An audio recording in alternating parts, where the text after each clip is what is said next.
Saludos a todos. Agradezco la oportunidad de participar en este seminario FINUS de Alimentación, Nutrición y Salud. Mi nombre es Irene Bretón Lesmes, soy endocrinólogo del Hospital General Universitario Gregorio Marañón de Madrid y les voy a hablar de la obesidad sarcopénica, que es un nuevo paradigma. Este es mi conflicto de intereses, que no tiene que ver o no ha influido en la preparación de esta ponencia, de esta presentación. Vemos que la obesidad realmente es una pandemia, es una enfermedad altamente prevalente que afecta cada vez a un mayor número de personas y que condiciona un mayor riesgo de mortalidad y de complicaciones. Pero, ¿qué es la obesidad? ¿Cómo la definimos? Pues bueno, la OMS lo tiene claro, la obesidad y el sobrepeso se definen como un exceso de grasa corporal que supone un riesgo para la salud. Y sin embargo, a la hora de decir cómo debemos diagnosticarlo, se recomienda que se utilice el índice de masa corporal, que como saben es el peso partido por el cuadrado de la talla, y así podemos tanto diagnosticar como clasificar los grados de obesidad.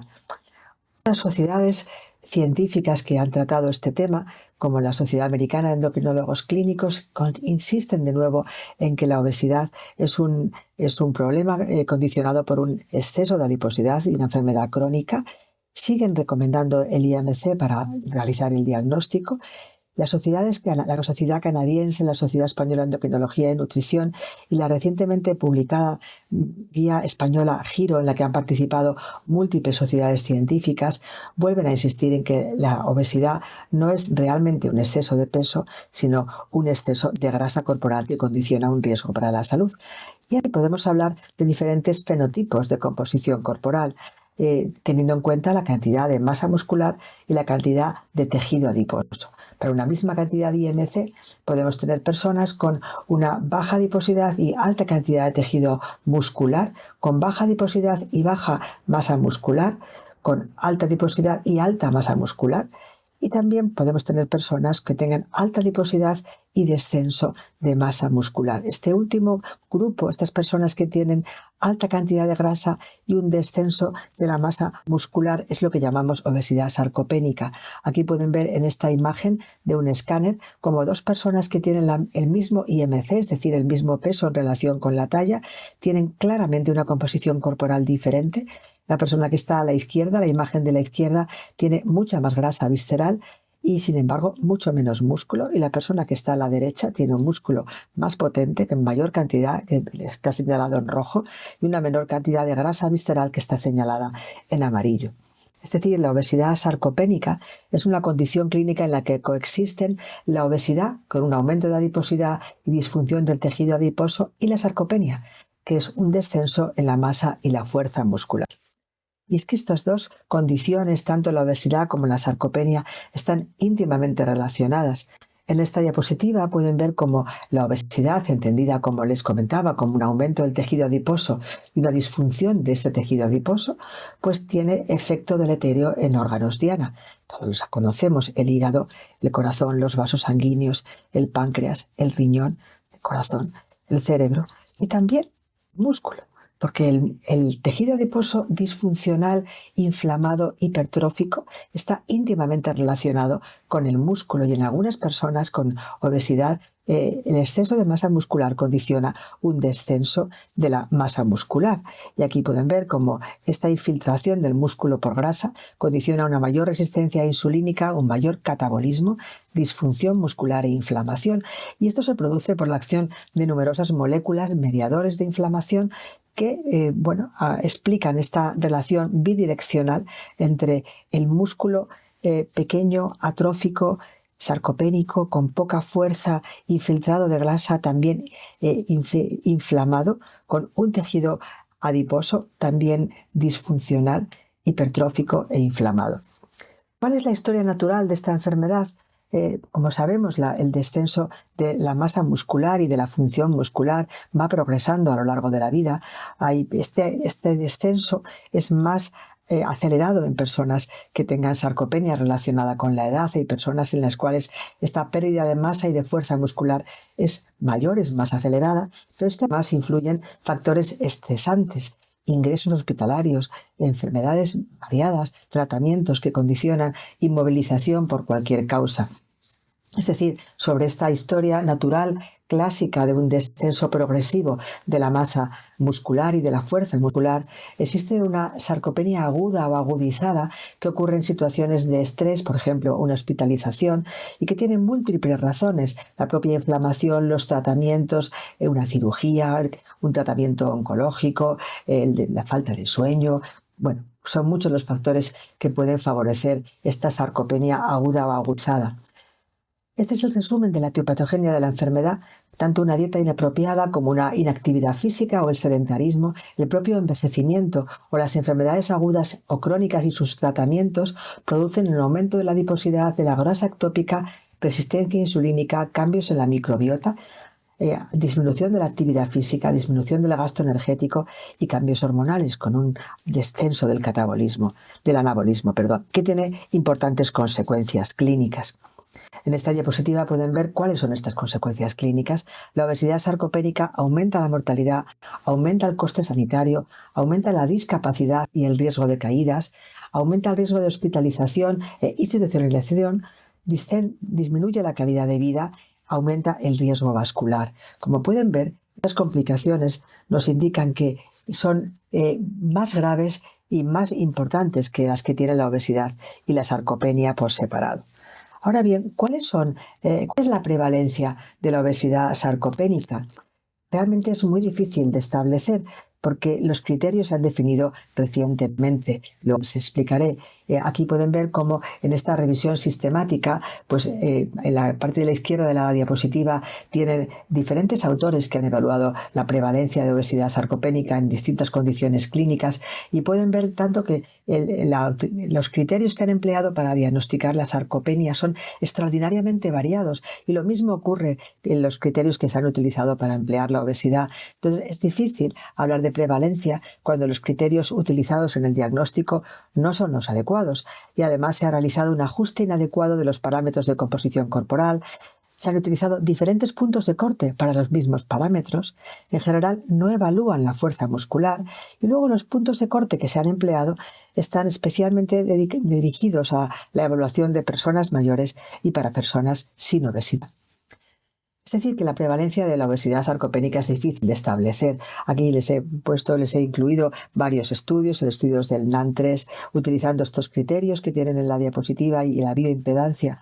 Observar una prevalencia de obesidad sarcopénica que era muy diferente en varones y en mujeres, el 18% en los varones y el 42% en las mujeres. Hay un metaanálisis también publicado recientemente de 50 estudios con más de 80.000 individuos mayores de 60 años que observan una obesidad sarcopénica con una prevalencia del 11%, y en pacientes hospitalizados se ha observado que cuando tienen obesidad, en pacientes mayores de 45 años con un IMC elevado, la prevalencia de obesidad sarcopénica fue muy elevada. Estas personas con obesidad, que a veces pensamos que no tienen riesgo nutricional, obviamente sí que lo tienen, porque tienen un descenso de la masa muscular. ¿Cómo podemos evaluar y realizar el diagnóstico de obesidad sarcopénica? Se ha publicado recientemente un consenso entre la ESPEN y la EASO que nos indica cómo debemos hacer el diagnóstico de la obesidad sarcopénica, que comienza por un cribado, se sigue por una valoración y se sigue finalmente por un estadiaje. Este es el esquema que vamos a describir a continuación. Empezando por el cribado. El cribado se debe realizar utilizando herramientas sencillas que estén al alcance de los equipos clínicos no especializados. Se empieza por diagnosticar la obesidad, bien por un aumento del índice de masa corporal o la circunferencia de la cintura, o bien estimando la adiposidad y una sospecha clínica de sarcopenia, o por un cuestionario específico. Se ha puesto el SARC-F, que está específicamente dirigido a personas mayores. En esta tabla tienen los factores de riesgo de obesidad sarcopénica de los que ya hemos hablado: una edad elevada, historia de caídas, de debilidad, de fatigabilidad, sensación subjetiva de disminución de la fuerza o de la movilidad, cualquier enfermedad crónica, aquí he puesto algunas de ellas, cualquier enfermedad aguda, o la pérdida de peso en personas con obesidad grave por diferentes procedimientos, fármacos, cirugía bariátrica o una dieta inapropiada. En esta diapositiva tienen el cuestionario SARC-F, que es un cuestionario que está especialmente dirigido a personas mayores, que cuando la puntuación es mayor o igual de 4 ya existe un riesgo de sarcopenia. Pero como pueden ver, la sensibilidad de este cuestionario es muy baja.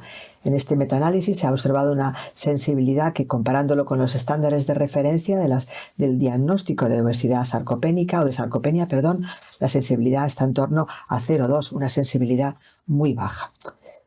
Una vez que ya hemos hecho un cribado, tanto de obesidad como de sarcopenia, tenemos que realizar la valoración de los pacientes, que se hace en 2 pasos. El primer paso es valorar la fuerza muscular. Y en ese paso tenemos que demostrar que existe realmente un descenso de la fuerza. Midiendo la fuerza muscular con una dinamometría. Aquí tienen los diferentes puntos de corte. El más utilizado es menor de 27 kilos para varones y menor de 16 para mujeres, que corresponde a menos 2,5 desviaciones estándar en una población de referencia. Y a la derecha tienen unas tablas de referencia publicadas para población española que utilizamos con frecuencia en nuestro medio. Que es un test muy sencillo de realizar, no hace falta ningún aparataje, que se puede evaluar de 2 maneras, o bien viendo cuánto tiempo tarda el paciente en levantarse de la silla y sentarse 5 veces, o bien cuántas veces se levanta y se sienta en un periodo de 30 segundos. Aquí tienen los puntos de corte que se utilizan para estas dos formas de evaluar el test de levantarse de la silla, que es una herramienta, como les digo, muy sencilla y para la que no hace falta ningún aparataje. Si la fuerza muscular está descendida, entonces hay que considerar los datos de composición corporal. Esto está hecho así porque hay muchas personas que tienen una constitución delgada y podemos diagnosticar de manera inapropiada de sarcopenia a personas con poca masa muscular pero muy fuerte. Cualquier persona que tenga poco músculo pero fuerte, por definición, no tiene sarcopenia. Son muchas las herramientas que nos permiten estudiar la composición corporal, la bioimpedancia, la DEXA, incluso el escáner, los ultrasonidos o la resonancia nuclear magnética. Utilizaremos las que estén a nuestro alcance, pero sí es importante. También se puede estimar la composición corporal mediante antropometría, por ejemplo, con la circunferencia de la pantorrilla, pero siempre que podamos es más adecuado utilizar técnicas de composición corporal que estén a nuestro alcance. ¿Cómo hacemos el diagnóstico? Tenemos que demostrar un aumento de la grasa corporal y un descenso de la masa muscular. En esta diapositiva les he puesto los puntos de corte más utilizados, aunque hay diferentes criterios en diferentes autores. Aquí ven en esta tabla de referencia que ven a la izquierda, del estudio de Gallangan, pues se define el exceso de grasa corporal para varones y para mujeres y también para diferente edad. Y esto es interesante porque no es lo mismo la edad y no es lo mismo el sexo. Y a la parte derecha de la diapositiva tienen los puntos de corte de masa muscular, bien evaluada por DEXA o bien evaluada por bioimpedancia. La bioimpedancia valoramos la masa muscular esquelética partido por el peso, y en la DEXA valoramos la masa muscular esquelética apendicular también partido por el peso. Es muy interesante recalcar que los ajustes de composición corporal se deben realizar en relación con el peso corporal y no con la talla. Estamos acostumbrados a que en la sarcopenia se ajusta por la talla o el cuadrado de la talla, todos los índices, como el índice de masa corporal, todos ellos, y el índice, el SMI, están ajustados a la talla, y sin embargo en la obesidad sarcopénica se recomienda ajustar por el peso corporal. Una vez que ya hayamos evaluado hecho un cribado de obesidad sarcopénica y haya sido positivo, hayamos hecho una valoración y hayamos encontrado un descenso de la fuerza muscular y un descenso de la masa muscular y con aumento del tejido graso, pues procederemos a realizar el estadiaje. Y aquí podemos observar pacientes que no tienen complicaciones o pacientes que tienen complicaciones, bien secundarias a la obesidad o bien secundarias a la sarcopenia. Dicho esto, ¿cómo haremos ahora el tratamiento? El tratamiento, incluye diferentes medidas. Yo, empezando desde arriba, siguiendo el sentido de las agujas del reloj, yo considero muy importante la optimización del control de las enfermedades crónicas, el diagnóstico y tratamiento de déficit de micronutrientes, plan de actividad física, el abordaje dietético y nutrientes específicos, tratamiento farmacológico, cirugía bariátrica y otras medidas. Les puede llamar la atención que haya separado los micronutrientes de otros de otros abordajes nutricionales, pero bueno, yo considero que es el orden lógico en el que al menos yo en mi práctica clínica habitual trabajo y sí, utilizo. Es importantísima la optimización del control de enfermedades crónicas y debe ser el primer paso. Muchos de nuestros pacientes tienen diabetes, insuficiencia renal, EPOC, insuficiencia cardíaca. Cuando la enfermedad está descontrolada, va a ser muy difícil controlar la sarcopenia y muy difícil controlar la obesidad, porque la propia inflamación que produce cualquiera de estas enfermedades mal controlada pues va a dificultar tanto la pérdida de peso como la recuperación de la masa muscular. En un segundo paso, hay que diagnosticar el tratamiento y tratar las deficiencias de micronutrientes, que son extraordinariamente frecuentes en nuestros pacientes, de hierro, de vitamina B12, de vitamina D y de magnesio. Esto es muy importante. Y luego volveré a incidir cuando hable de nutrientes específicos, pero quizá en un orden lógico de por dónde debemos empezar a tratar a nuestros pacientes. Después de optimizar el control de las enfermedades crónicas, yo apostaría por diagnosticar y tratar la deficiencia de micronutrientes. En tercer lugar, es muy importante establecer un plan de actividad física.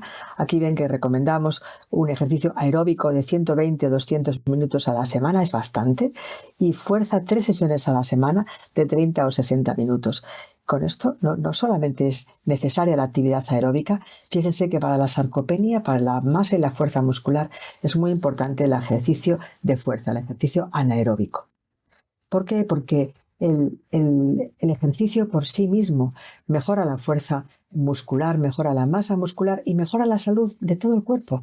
Miren que hay mioquinas y adipoquinas que tienen pues un efecto muy importante sobre la obesidad sarcopénica. Aquí en este esquema pueden ver, pues no voy a entrar en detalle, pero todas las moléculas que provienen de la función tanto de las células musculares como de las células adiposas y que condicionan una mejoría de la salud, tanto con el ejercicio. O sea, el ejercicio favorece una actividad adecuada tanto de las células musculares como del tejido adiposo.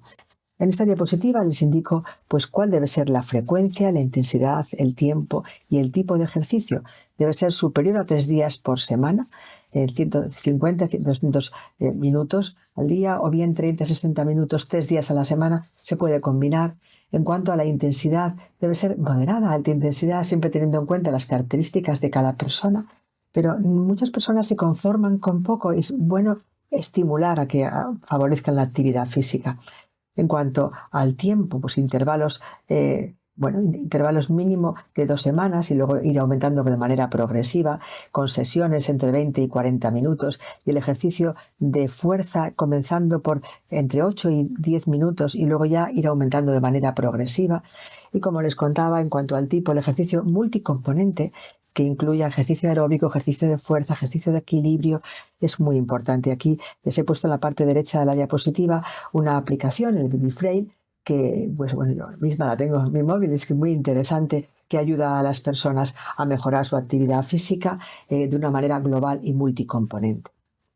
Llegamos ya al tratamiento nutricional, al abordaje dietético con las recomendaciones de ingesta dietética calórica y nutrientes específicos como es el HMB, la leucina y la creatina.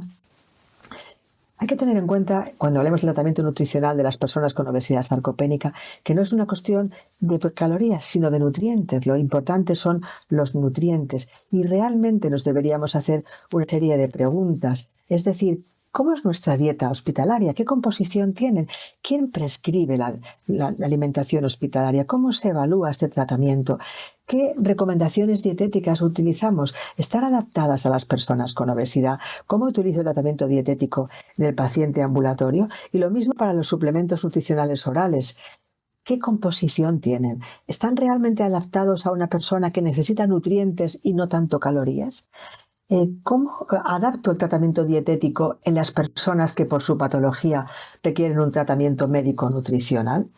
Vamos a ir dividiendo algunos de los puntos más importantes. En el plan dietético es muy importante destacar la importancia de la dieta mediterránea, que es capaz de disminuir el riesgo de las complicaciones de la obesidad y además aporta antioxidantes y nutrientes esenciales. Se recomienda disminuir en cuanto al aporte calórico entre 500 y 1000 kilocalorías con respecto al gasto energético estimado y teniendo en cuenta que las dietas hipocalóricas pueden ser deficitarias en nutrientes esenciales. Cuanto al aporte proteico, pues aquí es interesante, si depende un poco si la persona no tiene otras patologías, pero en personas con múltiples patologías se recomienda hasta 1,5 gramos kilo día, y hay que tener en cuenta que se debe utilizar mínimo 25 o 30 gramos de proteína por cada ingesta. Realmente un mínimo de 20 gramos por cada ingesta, y si es posible hasta 25 o 30, pues sería lo ideal, proteínas de alto valor biológico. En cuanto a los hidratos de carbono, elegiríamos de manera preferente los de bajo índice glucémico, sin olvidar la importancia de la fibra, eligiendo grasas cardiosaludables con un perfil antiinflamatorio. Y aquí cabe destacar el valor de los MCT. Los triglicéridos de cadena media son capaces de estimular el gasto energético y pueden tener una importancia en el tratamiento de las personas con obesidad sarcopénica, y hay algún estudio que así lo indica.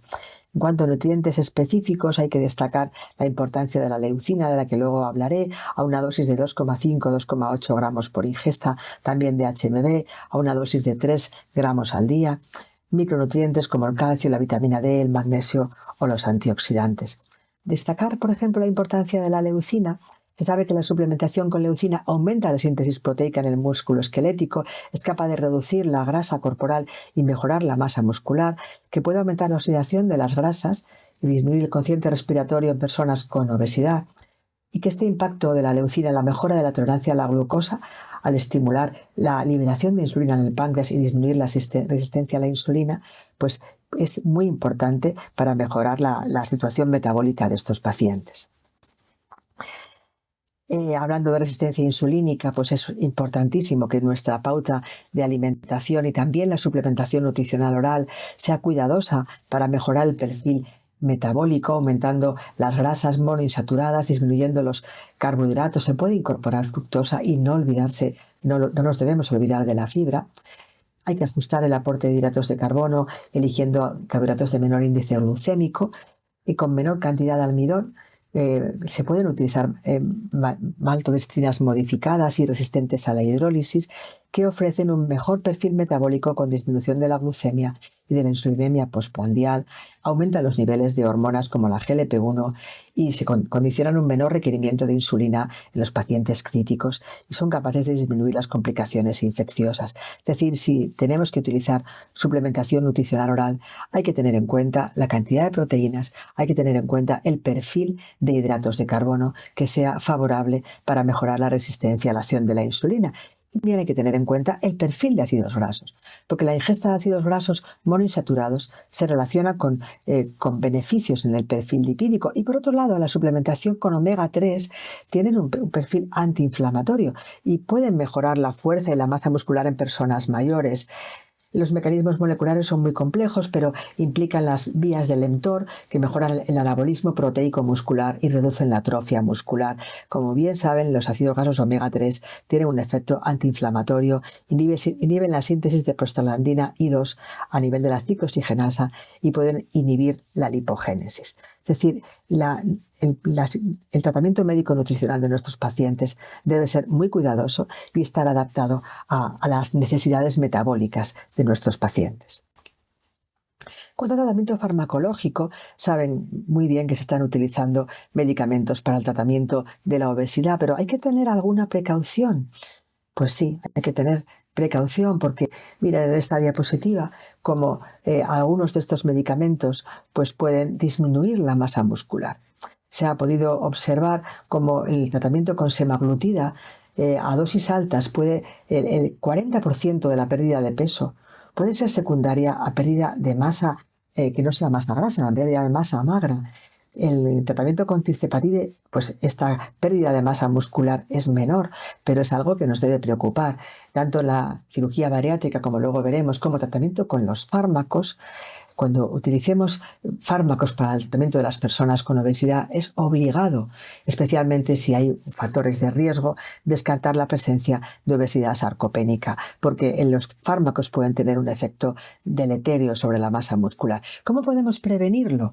Pues, por supuesto, asegurando el aporte de nutrientes esenciales, asegurando el aporte de proteínas, de micronutrientes, como ya he comentado anteriormente, favoreciendo la actividad física y evaluando al paciente de manera periódica.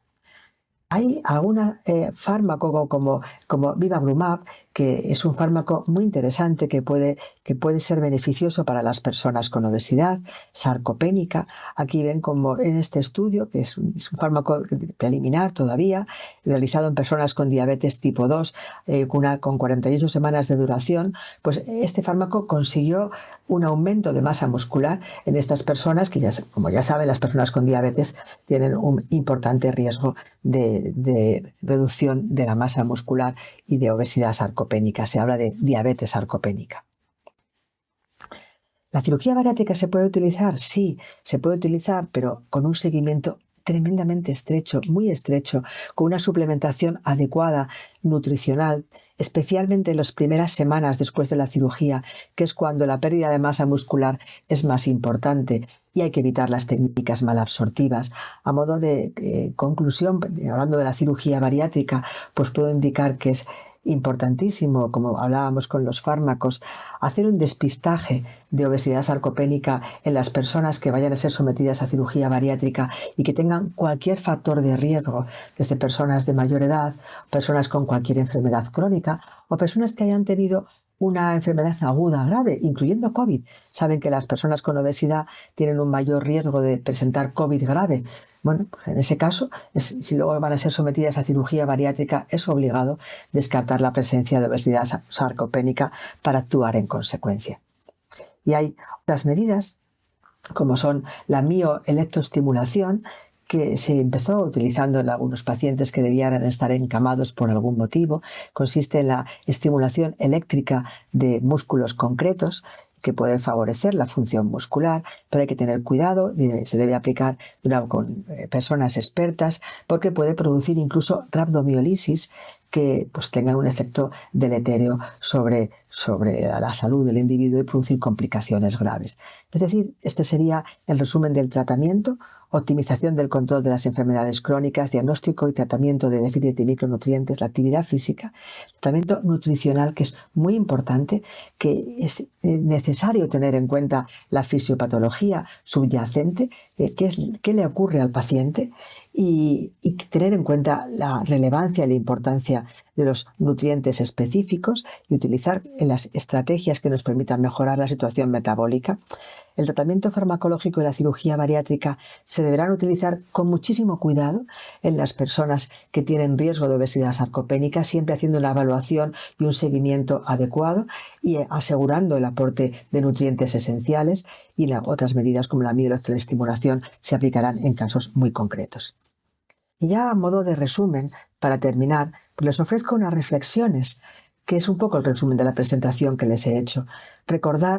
Pensar que tenemos que pensar en la obesidad sarcopénica. Es más frecuente de lo que podemos pensar. Personas mayores, personas que han perdido peso, personas que siguen una dieta inapropiada, que tienen inactividad física, personas que han tenido enfermedades agudas o crónicas, o personas que han sido sometidas a tratamientos para la obesidad quizá poco cuidadosos en cuanto al aporte de nutrientes esenciales.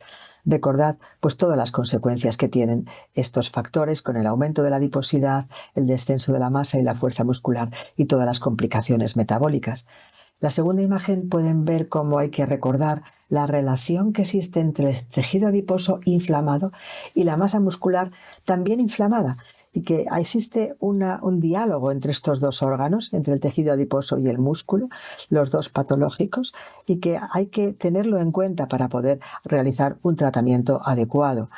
Hay que ser consciente de las complicaciones que tiene la obesidad sarcopénica para poderla identificar de una manera correcta, cómo es capaz de aumentar la mortalidad y producir muchas complicaciones que son mayores que las que producen la obesidad y la sarcopenia por separado.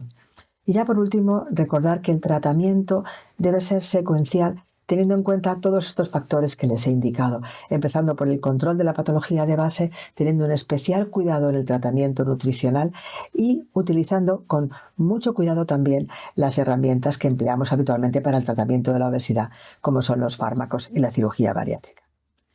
Muchísimas gracias por su atención.